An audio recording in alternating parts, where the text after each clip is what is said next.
Tudo bom, querida? Eu vou ter que sair, Ivana, não é porque a nossa Juliette Binotti, Rovai. Ela está aparecendo, hein? Tá muito. Olha só.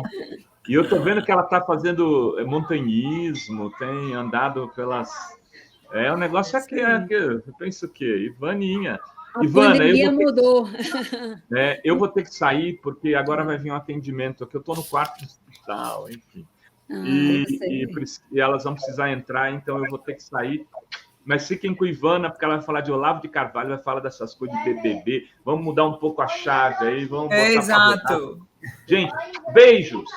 Beijo, Lucas. Valeu, Rovai. Professora Ivana Bentes com a gente. Obrigado por estar com a gente, viu, Ivana? Está aqui com a gente. Nós vamos virar a chave agora, aqui para a gente falar um pouco do que está acontecendo. Primeiro, a gente pode começar, que acho que tem uma pauta aqui, Ivana, que está bombando, que foi justamente o Anonymous ontem, né? Aquele grupo de hackers invadiu um bloco racista que atacava negros do BBB. E daí expôs os dados do autor e lá do Rio Grande do Sul. Eu faço até uma aposta aqui, viu, Sinara, para saber em quem ele votou. Ainda mais dentro de lá. Mas, assim, a gente vê que apesar do discurso de ódio, e eu estava vendo até uma análise sobre isso, o discurso de ódio na sociedade, essa edição do BBB, parece que está havendo uma questão de paz e amor ali dentro. Será que já existe um cansaço até desse discurso de ódio? Como é que você vê essa questão desses ataques contra negros, participantes negros? Tem a Linda Quebrada, que representa as trans, né? Como é que você está vendo isso? Obrigado por estar com a gente, viu? Gente, obrigada, Sinara, que saudade, bom te ver. Gente, primeiro, eu acho muito importante a gente discutir assim, esses produtos da cultura de massa, sabe? Não de maneira fragmentada, porque, claro, o Big Brother, né, todo mundo critica, porque isso é uma exposição, monetização da vida alheia, da fofoca, todo mundo vira juiz de pequenos erros, né? Mas, ao mesmo tempo, ele é um fenômeno de sociedade, assim, e acaba, né, trazendo questões muito importantes como essas que você colocou, Plínio. Então, eu sempre digo, aliás, para você comentar o Big Brother hoje, você não precisa nem ver o Big Brother, né? Basta acompanhar as redes, é que nem novela.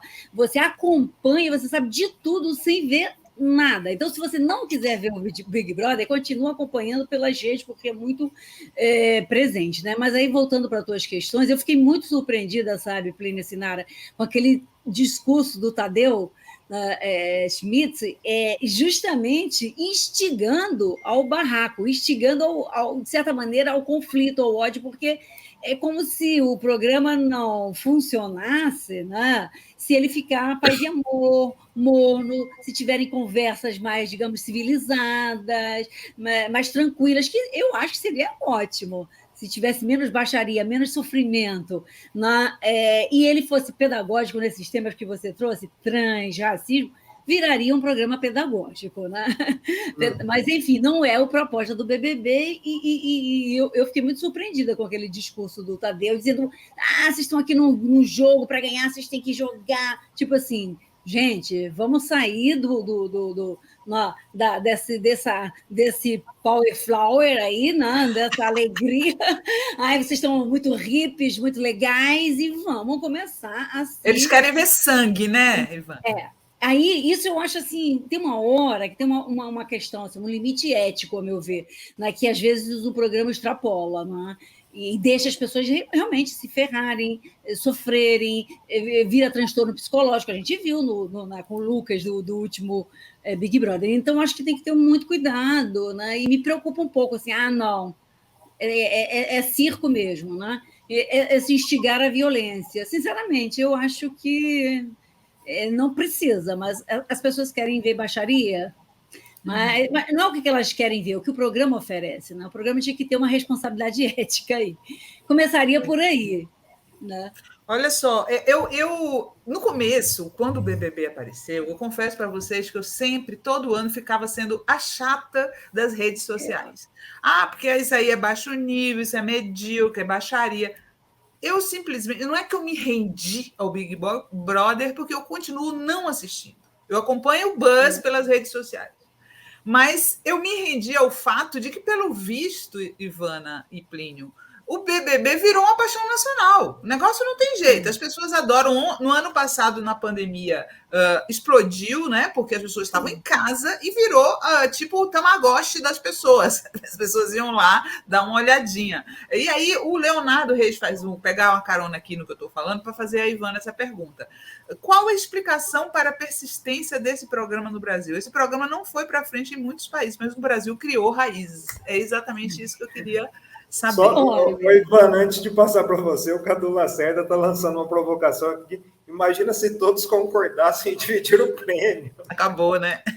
Exato, mas eu acho que é esse o pânico do Tadeu Schmidt quando ele olha aquela comunidade ali tentando conversar, aproveitar o Big Brother para fazer ali uma terapia, né, coletiva, e seria um momento de subversão do próprio modelo do Big Brother, que é a construção do discurso de ódio. A gente sabe que em outros países ele é morno mesmo, ele é mais morno que no Brasil, mas aqui eu acho que, né, eles criaram o dispositivo para acelerar.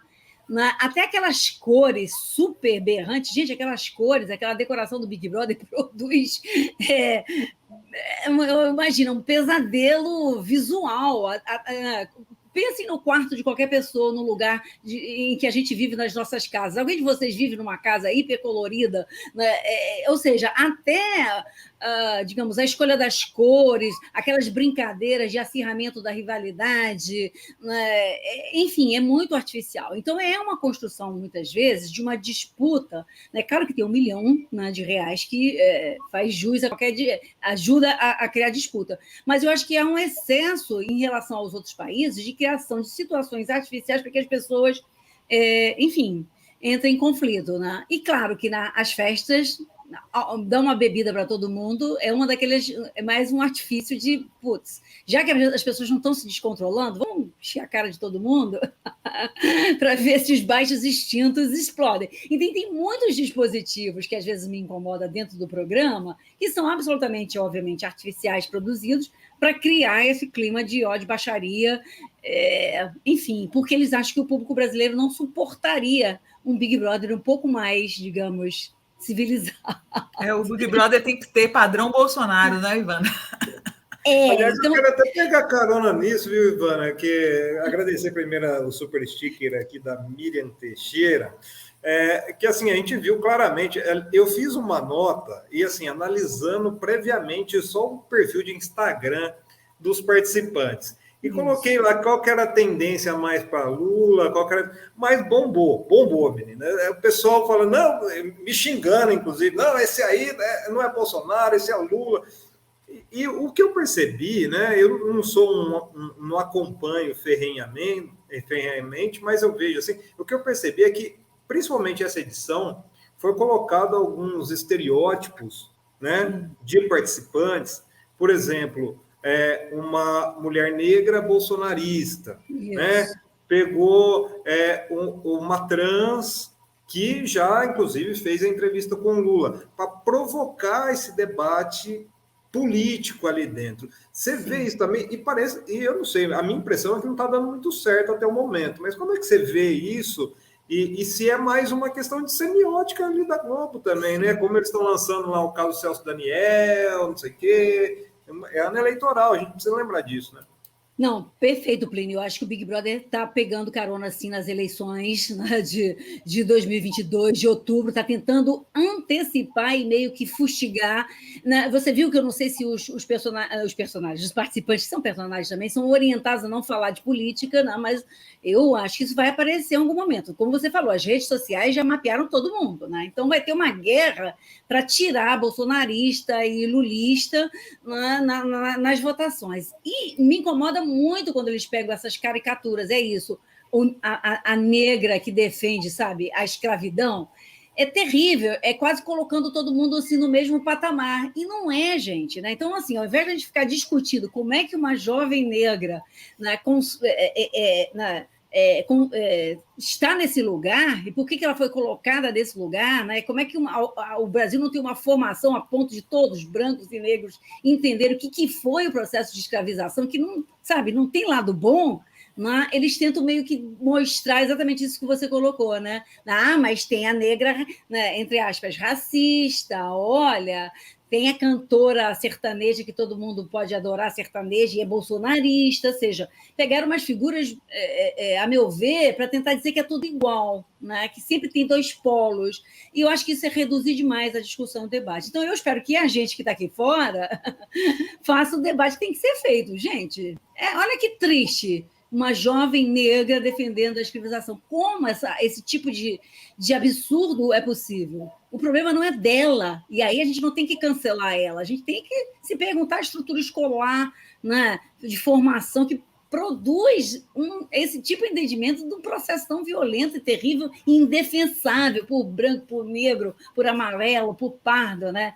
Então, assim, eu acho que são armadilhas que realmente o programa traz para tentar reduzir, simplificar e produzir polarização. Sinara? Você quer ler o superchat do... O Cadu está aqui se divertindo. Imagine jogar cristãos no Coliseu com um leão vegano, né? Fazendo uma figura de linguagem como está acontecendo.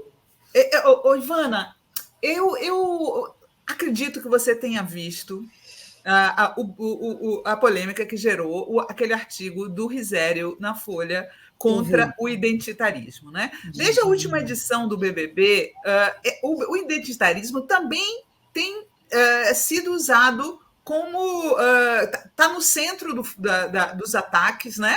Porque não é por acaso que o último BBB antes desse era a questão racial e esse é a questão trans e também gordofobia, né? Então, são as chamadas questões identitárias que estão no meio. Eu vejo que, na minha opinião, não sei se você concorda comigo, a mídia corporativa ela tem escolhido esse tema como um tema a se combater, né? A se combater. Sim. Ao mesmo tempo que eles fazem política de diversidade, eles não param de alfinetar os movimentos antirracistas, os movimentos feministas, né? Os movimentos LGBTs. Você não vê que por trás dessa escolha dos personagens existe todo um projeto contra o chamado que eles chamam, né, de identitarismo?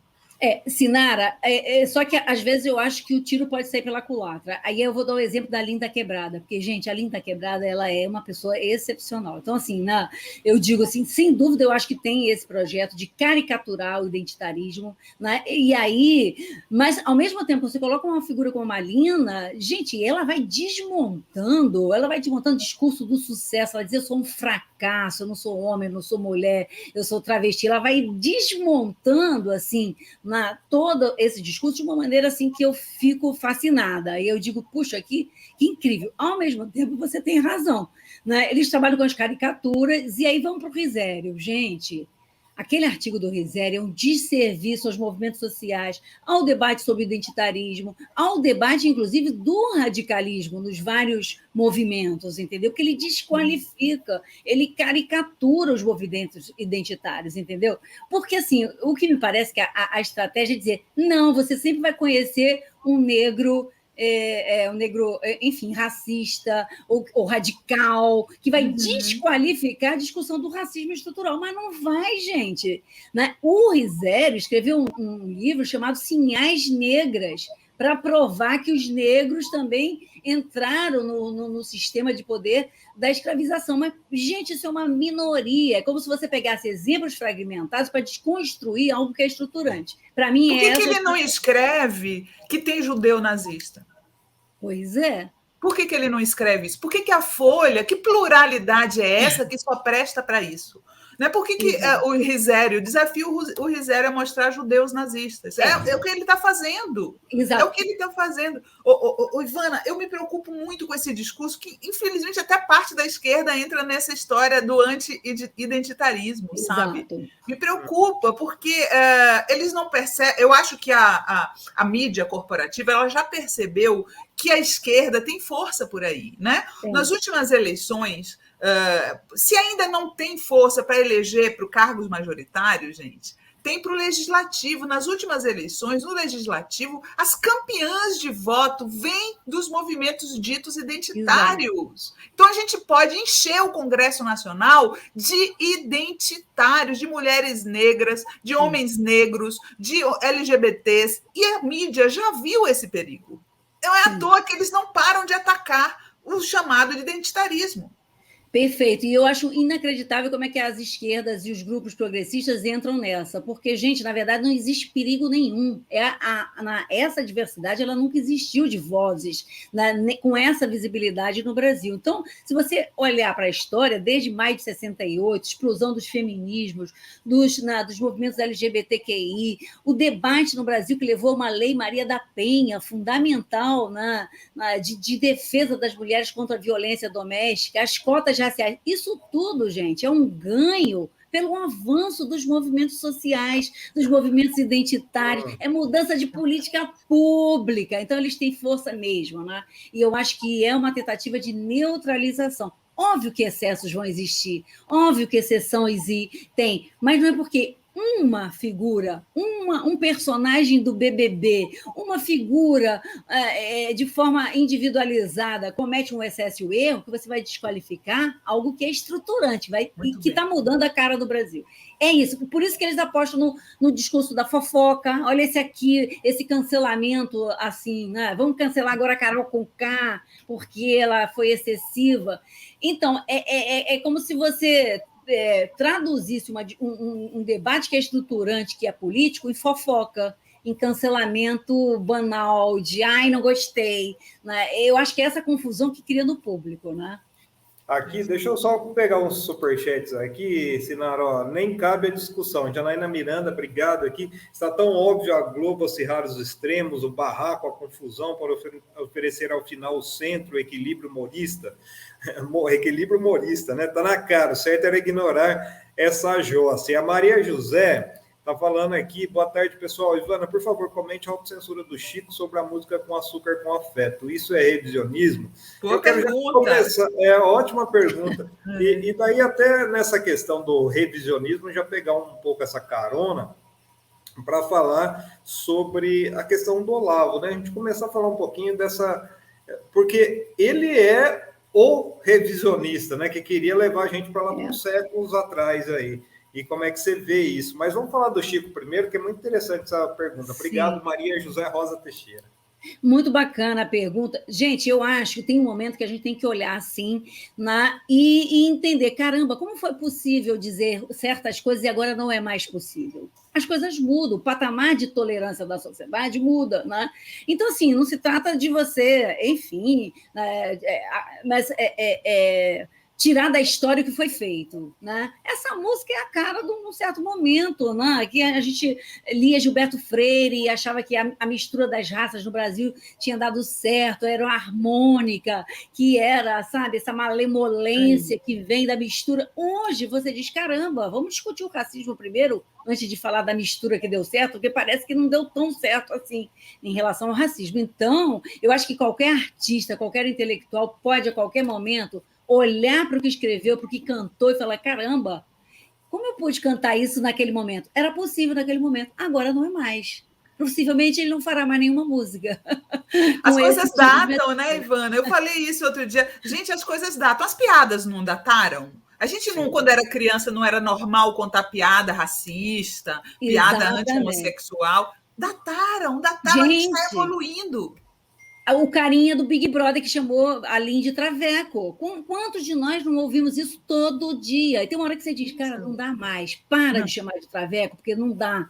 Né? É ela. Então, assim, para mim, isso é um processo social, não é nem só o Chico. E é legal que a gente olhe para a nossa fala e encontre esse tipo de coisa e mude, né, gente? E é isso, né, professora, que a gente vê... Por exemplo, eu acredito muito que pessoas como o Olavo de Carvalho estão sendo cultuadas justamente por esse medo do progressismo. É um progressismo, aquilo não faz mais sentido. Então, outra coisa tem que ocupar o lugar, mas o conservadorismo é justamente o medo dessa mudança, né? E esse medo seria a causa do, entre aspas, sucesso, que a gente vê, inclusive, jovens, né, lendo Olavo de Carvalho, E a gente será? Eu tenho dúvidas, Plínio, se eles leem. Eu já falei aqui que eu acho que eles não leem. Que eles só veem a capa do livro. Mas, assim, pelo menos agregados a essas ideias, que são ideias que tentam conter esse progressismo, como o Chico Buarque está fazendo. Eu reconheci, fui machista aqui e sou um machista em desconstrução, né? Não, perfeito. Sabe o que eu vejo? Eu acho que não leio também, não. Assistem as lives e aqueles fragmentos de live e pega aquelas frases bombásticas que desqualificam todos esses movimentos. Porque, gente, eu acho que assim, o Olavo de Carvalho ele é representante de um ressentimento de classe média branca infinito em relação a direitos que eles consideram como privilégios. Então, tudo que a gente vê como direito, eles veem como privilégio, né? Então, é isso. O negro cotista está tirando a minha vaga na universidade. É um horror. Então, é uma mentalidade de guerra, sabe, social, de guerra de brancos, cristãos. Até o cristianismo do Olavo de Carvalho me parece de Araque, porque ele não é um cristão, né, no sentido do pastor Henrique Vieira, do amor ao próximo. Vem cá, um cara que xinga, chama todo mundo, desqualifica, fala com xingamento, com ódio, né? Como é que ele pode ser modelo de alguma coisa? E você tem razão, é uma reação brutal a todos os avanços que aconteceram nos últimos 15 anos, gente. Avançou o país, mesmo com todos os percalços. E eles vêm representando esse ressentimento, esse ódio e o obscurantismo, né? E é impressionante como emplacou. Então, assim, na minha família eu tenho um irmão bolsonarista que ele era calado, ele nunca falava nada, ele era sempre, depois que o Bolsonaro ganhou a eleição, ele pegou todas as fake news, todas essas palavras de ordem, todo esse xingamento e virou um intelectual da família olavista. Então, o Olavo de Carvalho empodera o que as pessoas têm de pior. Eu falo, caramba, o meu irmão mais bronco, mais violento, passou a ser a pessoa que fala no almoço, no Natal, porque ele se empoderou pelo Olavo de Carvalho, pelo ressentimento, ódio a tudo o que não é ele. Tudo que é diferente. Engraçado que, em geral, essas pessoas são pessoas, não é como o Denis Russo falou aqui outro dia, são pessoas ressentidas, né, frustradas. E, em geral, são pessoas que nunca se interessaram por política antes, né, Ivana? Exatamente. Então, assim, por um lado, eu digo assim, eu digo até ele consegue essa façanha, né, de mobilizar massas inteiras, pessoas que nunca se interessaram por política, pela política, mas da pior maneira, porque nós contra os outros, né?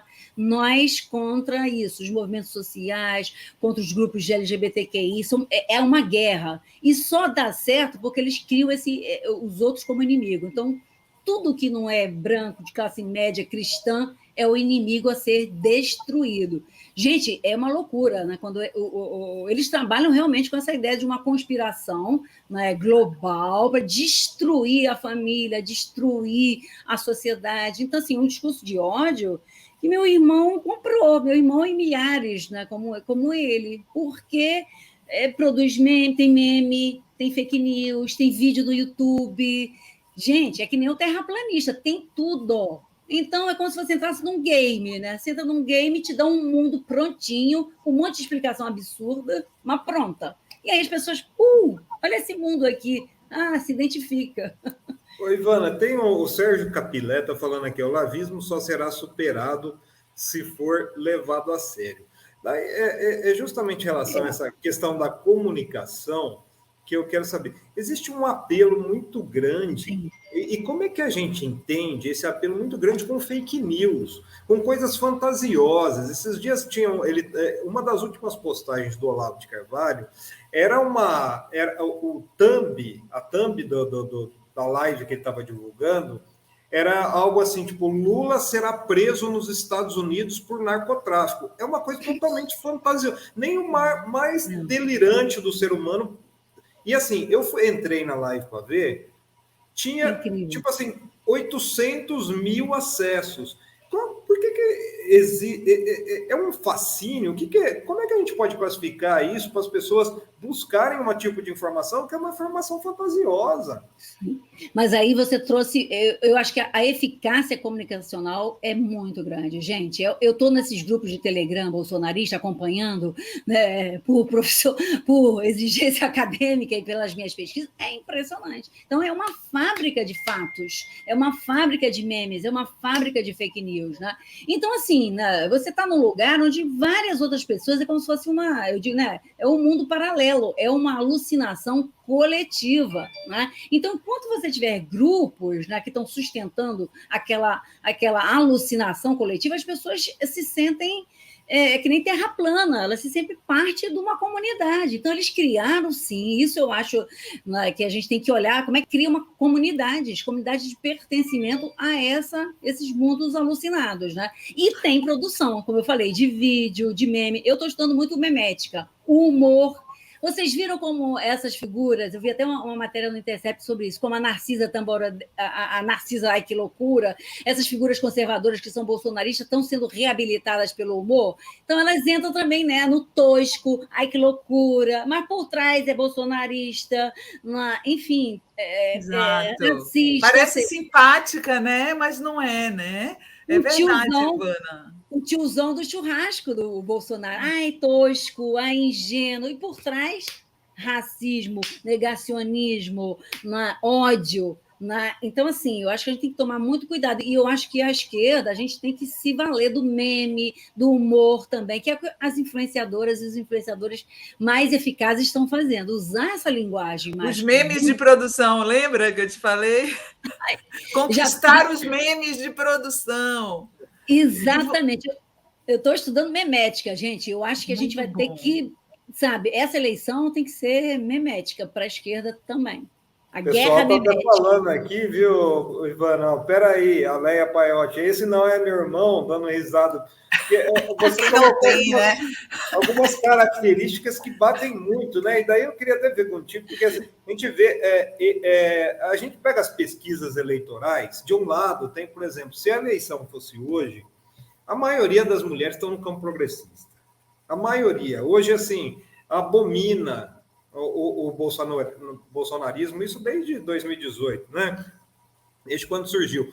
Mas existe esse perfil que você falou do homem que sempre ficava quietinho, que parece que ele se sente atacado na sua masculinidade, né? Porque, principalmente quando a gente fala do movimento feminista, de mulheres estudando, de mulheres trabalhando, competindo no mercado de trabalho, que é uma coisa que já tem 40 anos. E agora parece que essas pessoas estão com medo de perder esses privilégios. E agradecer a Marilice Fernandes Garotti aqui, inúmeras músicas e obras de anos atrás relatam críticas a contextos socioculturais de dado momento histórico. Vamos revisar a história como adolescente, peraí, baixou aqui para mim, entendi as letras como críticas e não como regra de submissão. Acho que é justamente isso que você colocou, né, professora? Não, gente, exato, a gente não tem que ter medo, sabe? Não é tirar da história, sabe? Eu não vou parar de ler Monteiro Lobato, porque tem sim lá as figuras assujeitadas, né? da avó negra, sabe? Assim, eu entendo que aquilo foi possível naquele tempo, mas tem o lado mágico do Monteiro Lobato, então, assim, vamos saber analisar, né? Não é cancelar, não vou cancelar o Monteiro Lobato, vou cancelar o Chico Buarque, não, mas vou entender que aquilo foi possível naquele momento e que hoje ele não vai fazer uma música mais assim. O Chico Buarque é tão maravilhoso que ele vai inventar metáforas muito mais interessantes, incríveis e maravilhosas. E mais atuais. Ivana, eu queria te perguntar, fazer uma pergunta que eu fiz a quase todo mundo aqui essa semana, que você acha que o olavismo sobrevive à morte de Olavo de Carvalho? Gente, olha, eu acho que esse obscurantismo, porque eu acho que o Plínio estava falando assim, né? Quer dizer, desse ódio, a gente tem que entender uma coisa, que eles têm razão. Esse tipo de mentalidade, esse homem branco, que era um pai de família que mandava na mãe, nos filhos, nas mulheres, ele perdeu o poder, é de verdade, eles realmente perderam o poder, né? Então, assim, mas eu quero um pai assujeitante, eu quero um pai que, sabe, que assujeita a minha mãe, os meus irmãos, as minhas irmãs, que impede minhas irmãs de irem à festa, ao cinema e trata meus irmãos. Eu não quero. Não, assim, quem quer esse homem todo-poderoso, terrível, né? Que é isso, que foi o fazendeiro, que está aí nas figuras de poder, sabe, atravessando a nossa sociedade. Então, por isso que eu acho que esse olavismo ele não acaba, sabe, Sinara, enquanto a gente tiver esses grupos tentando defender o seu poder, né? Gente, e é real, é dentro da nossa casa, eles não estão falando de figuras poderosas, os governantes, sabe, os poderosos, assim. Não, ele está falando do nosso pai, do nosso tio, né, das pessoas da nossa família, que sim, perderam o poder sobre a vida e a morte dos outros membros da família. É real. Então, eu acredito que, nesse sentido, esse obscurantismo vai ter que ser mudado por educação, por formação, por ampliação dos movimentos sociais. Então, assim, eu acho que, não sei se o olavismo, nesse sentido, gente, ele é forte ainda, né? A gente vai ter que lutar muito depois de derrubar o Bolsonaro para refazer, reconstruir o estrago que foi feito, né? Que foi um estrago feito. Oi, Ivana, inclusive tem uns amigos aí da área da psicologia que falam que seria essencial lançar no próximo governo o programa Terapia para Todos, né? Que acho que daí já solucionava uma parte. O pessoal está perguntando aqui, o Leonardo está perguntando o que é essa imagem linda que está atrás de você antes da gente terminar. Vou fazer publicidade aqui. Essa imagem é do Arthur Omar, do livro chamado Viagem ao Afeganistão. É uma menina que ele fotografou no Afeganistão, quando ele foi para fazer uma série para a Bienal de São Paulo, né, que é um livro lindíssimo. Bota aí no Google, Viagem ao Afeganistão, acho que está esgotado. E, enfim, é uma viagem, uma história interessantíssima da viagem, e deu origem a esse livro, e essa garota está lá, é impressionante esse olhar. E ela lembra uma figura da pintura, que é a menina do Brinco de Pérola. Que alguém até, o Walter Berardo percebeu a semelhança com a moça do Brinco de Pérola, quadro de Vermeer famoso, né? Exatamente. E o Arthur Omar fez uma instalação com as duas imagens, a menina do Brinco de Pérola e essa garota olhando. Maravilhoso. Assim, é incrível. Enfim, a fotografia e a arte são incríveis, né? Que bacana que vocês perceberam tudo, não precisa nem falar. Sinara, mais alguma pergunta para a gente encerrar? Não, querido. Estamos chegando ao fim aqui do programa de hoje, né? Foi ótimo te rever, Ivana. Ivana sempre muito faz a gente pensar, né? Eu adoro o cérebro da Ivana. Sinara, eu adoro falar de comportamento. Olha, alguém falou que minha mãe sofreu machismo com meu pai, e ela é machista. Gente, assim, o Brasil tem que ter terapia coletiva. Por isso eu adoro um autor como Nelson Rodrigues, que era conservador em política, mas ele descreveu a classe média e a sua loucura, e as famílias. Não tem família normal, não, gente. Vamos tratar, né? E eu acho que esses programas Big Brother e tudo ajudam muito a gente se olhar e se ver também, né, nesses lugares. Muito legal. Com certeza. Obrigado, Ivana, pelo papo. A gente volta a se falar, e que tem muito ainda Big Brother, muita coisa para a gente falar mais para frente aí. Obrigado, viu? Obrigada, Ivana. Obrigada, Plínio.